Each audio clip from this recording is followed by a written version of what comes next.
Between the Cascades and the Rocky Mountains, where the mighty Columbia River carves a path south from Canada, is a land of big wild forests and dark night skies.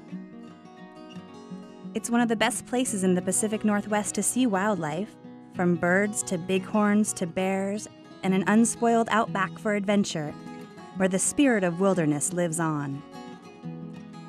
Welcome to Washington's last frontier, the Columbia Highlands.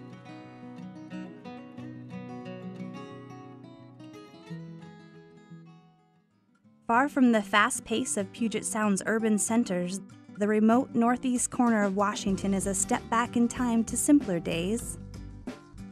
Abundant plant and animal life, as well as working farms, ranches, and forests, make the Columbia Highlands a rare place where wilderness and traditional rural livelihoods both thrive.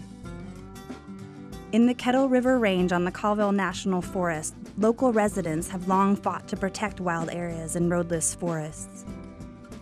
Yet today, people are no longer fighting. They're finding common ground. A new and surprising approach with unlikely partners is bearing fruit.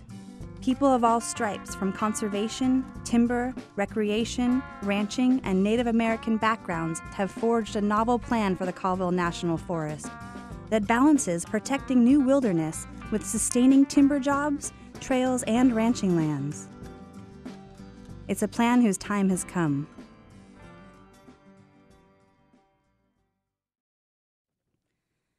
The northeast corner of the state seems far removed from the wet forests and craggy peaks of the Cascades. Yet lands in the Colville National Forest are part of a lifeline for wildlife moving between the North Cascades and the Rocky Mountains.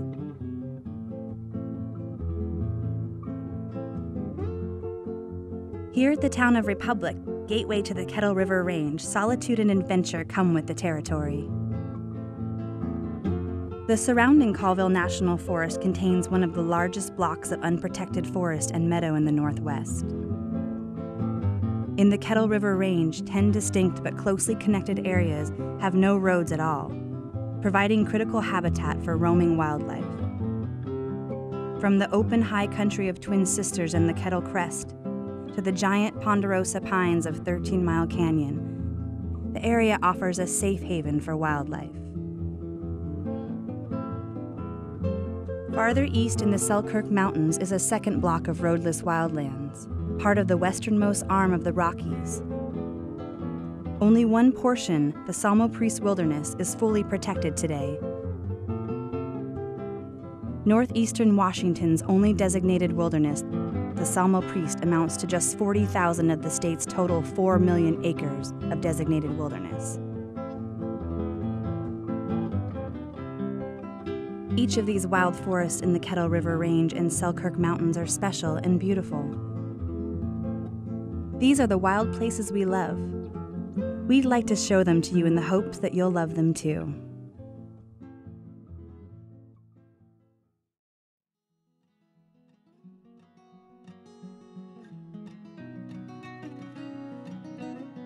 Local people treasure Hoodoo Canyon for its sheer cliffs, emerald green lakes, quiet trails, and giant pines. Bear, elk, cougar, even moose leave tracks along the water's edge. Few sights or sounds from the outside world penetrate this deep canyon haven.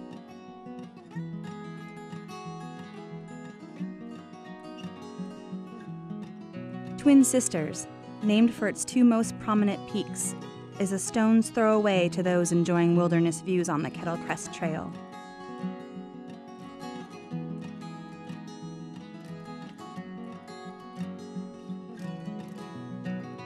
North of Highway 20, roadless forests provide habitat and travel routes for lynx and other wildlife between the high peaks and lowland habitat below.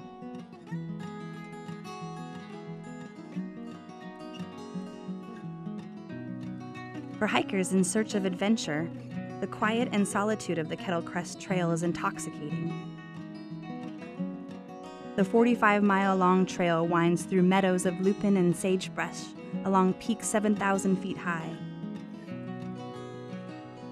The Kettle Crest is one of the few places left in Washington outside of protected wilderness where you can hike for days without crossing a road.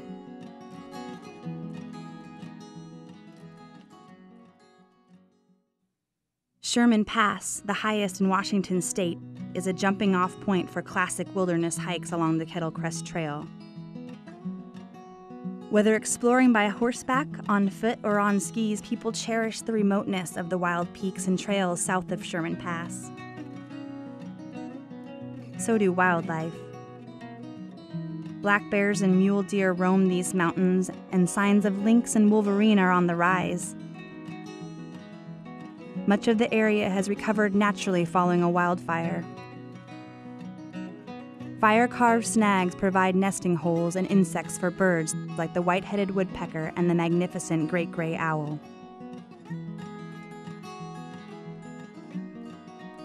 Dropping down into the wildlands of 13 Mile Canyon is a wildlife thoroughfare through the Columbia Highlands, providing a safe path for bears, lynx, and other animals between the Kettle Crest and the Okanagan Highlands to the west. To the east is the Selkirk Range on the windward side of the Rockies, where abundant rain and snowfall nourishes oak ferns, old-growth western red cedar, and other wet forest plants.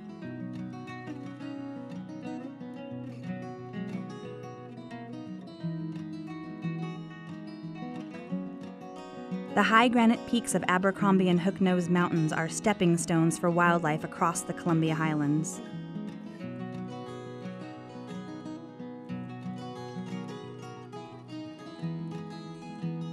Together with wildlands proposed as additions to the Salmo-Priest wilderness, these ridges and valleys help link habitat in a long chain of wild forests and working lands. Hall Mountain forms an impressive backdrop for boaters and campers on Sullivan Lake.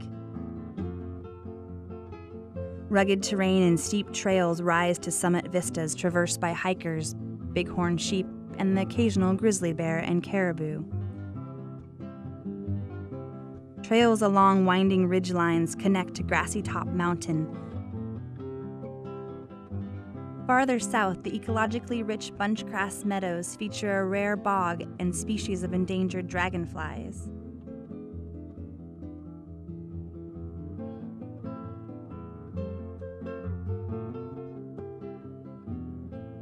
Long the target of Forest Service timber cutting plans, the edges of these roadless areas have been chipped away for years.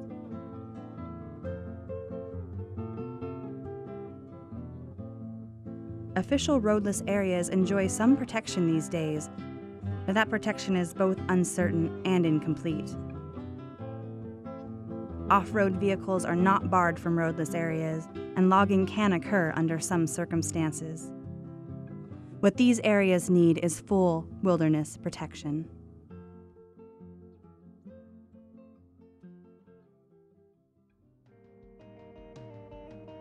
Many who have known and been touched by these wild, roadless forests have lent a hand towards their protection. One is Dick Slagle, a retired pharmacist and lifelong resident of the town of Republic. Dick was stationed in the White Mountain Fire Lookout before serving his country in World War II and going on to raise a family. Eventually, he started the Kettle Range Conservation Group, which later merged with Conservation Northwest. In the 70s, I began to realize that this nice country here that I've always appreciated, why it was not going to stay that way unless there was some protection for it. A wilderness was the only option to protect this country. The Colville National Forest is home to the same rich wildlife as was here a century ago. Outside of Alaska, there is no other place left in the United States where grizzly bears, wolves, wolverines, and caribou still live together, traveling freely. Lower elevation wildlands, so vital for wildlife, are rare in the Northwest. The Columbia Highlands has little rock and ice, but a lot of mid-elevation forests. These forests afford food, water, shelter, and migration paths for all animals big and small, from carnivores like lynx and wolf, to mule deer, bull trout, and the countless birds, small mammals, and other critters that are the essence of ecosystems. As climate change alters the natural world, the need grows for large, connected wild areas to allow wildlife room to move and to adapt. The Columbia Highlands is seen by many scientists as a critical lifeline for the movement of wildlife between the Cascades and the Rockies. One of the most important things that we can do for wildlife in the Cascades is to persuade Congress to designate wilderness in the Columbia Highlands. It's all connected.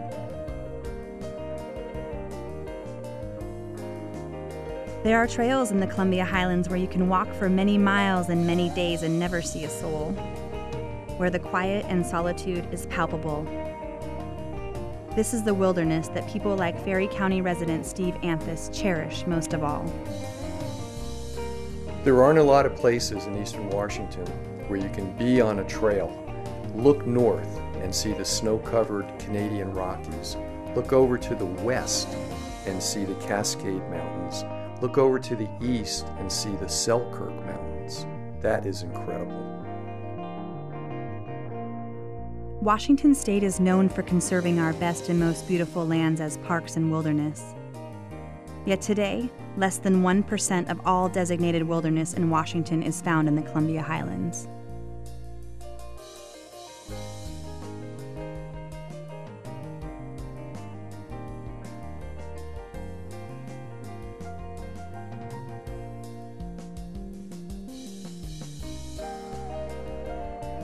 There is no other way to protect these wildlands from logging, mining, and off-road vehicle abuse than by Congress safeguarding them as wilderness, a formal designation born through the Wilderness Act of 1964. Designating wilderness is the surest way to provide lasting protection of our most special places for future generations. The lands we've just toured are big, quiet, without roads, and utterly wild. They are long overdue for wilderness designation. Local collaboration has created an historic opportunity to protect Columbia Highlands wilderness and to sustain local communities and wildlife from the Cascades to the Rockies. But it's up to us to take the message forward. Join us in calling on Congress to pass a wilderness bill for the Columbia Highlands to benefit all of Washington. Write or call Senator Maria Cantwell and Eastern Washington Representative Kathy McMorris Rogers. Urge them to support a lasting protection for the Columbia Highlands wilderness.